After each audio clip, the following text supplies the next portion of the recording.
ధవళేశ్వరం కానీ లేదంటే ఇక్కడ మనకి ఏలేరు కానీ ఇవి కూడా నీటి మట్టాలు పెరుగుతూ ఉన్నాయి. సో వెంటనే శుద్ధగడ్డ నుంచి కూడా శుద్ధగడ్డ కాలం నుంచి కూడా నీళ్లు వచ్చేస్తాయి, ముంపు ప్రాంతాలకు వచ్చేస్తాయి.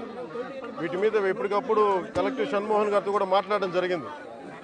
ఈ 2వ తారీఖు 3వ తారీఖు నుంచి మాట్లాడుతూనే ఉన్నాం, డేంజర్ లెవెల్స్ లేవని. ఒకసారి అంతకుముందు కూడా జరిగితే ఫస్ట్ లెవెల్ వార్నింగ్ ఇచ్చాం, మళ్ళీ తగ్గిపోయిందని చెప్పారు. ఇది కూడా ఏంటంటే కంటిన్యూస్గా మనకి విపరీత వర్షపాతం, క్లైమేట్ చేంజ్, ఇవన్నీ ఈ పరిస్థితుల వల్ల రాష్ట్రం ఎప్పుడు అన్ప్రెసిడెంటెడ్, ఎప్పుడు చూడనంత వర్షపాతం ఇవన్నీ జరుగుతూ ఉన్నాయి. ఈ నేపథ్యంలో ఇది ప్రత్యేకించి ఇప్పుడు లోపలికి వెళ్ళి చూస్తుంది వైఎస్ఆర్ కాలనీ, జగనన్న కాలనీ పేరు ఏదని అనుకోండి. ఇది బేసిక్ ఇది ఒక 32 ఎకరాలు 33 ఎకరాల స్థలం. ఇది దాదాపు ఒక 2000 పైచిలకు లబ్ధిదారులు. దీంట్లో ఉన్నదేమో ఇప్పుడు ప్రస్తుతం 10% మంది జనాభా ఉన్నారు. 10% మట్టుకే. లోపలికి వెళ్ళి చూస్తే అసలు బేసిక్గా లోపల మనకి ఈ డ్రైనేజ్ కానీ రోడ్లు కానీ ఏమీ లేవు. కనీసం వాళ్ళు అడిగేది అంటే కనీసం ఇప్పుడు దీనికి కనీసం బ్రిడ్జ్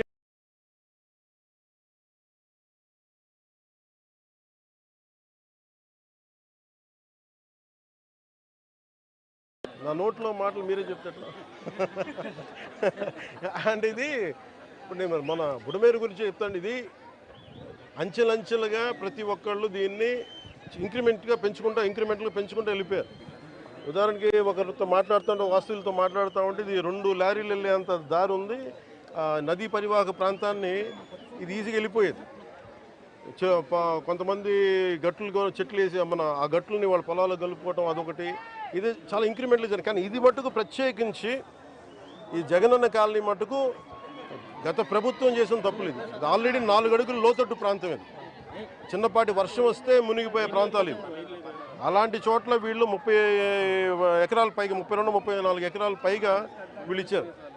ఇది మామూలుగా మనకి రిజిస్ట్రేషన్ ప్రకారం మనకి 13 లక్షలు ఉండేది. అది మార్కెట్లో మనం చూస్తే 30 లక్షలు. దీన్ని వీళ్ళు 60 లక్షల రూపాయలు పెట్టుకున్నారు. సో ఇది జగనన్న కాలనీ అనేది గత ప్రభుత్వం ఎన్ని మనం తేల్చి వర్కౌట్ చేస్తే 30 లక్షలు మార్కెట్ రేట్ ఉండగా 60 లక్షలు పెట్టుకున్నారు. అది లోతట్టు ప్రాంతం. ఎవరు ఈ రోజుకి 10% మించి ఎవరు మనకి లబ్ధిదారులు లోపలికి రాలా. దాన్ని బట్టి మీకు అర్థం చేసుకోవచ్చు.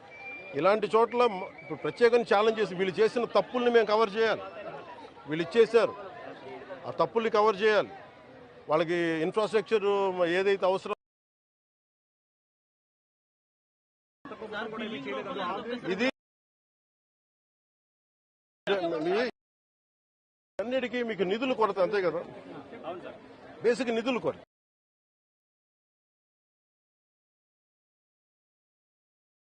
దాదాపు కాలనీకే వేస్ట్ చేశారు. ఇలాంటి ఒకరు చెప్పండి.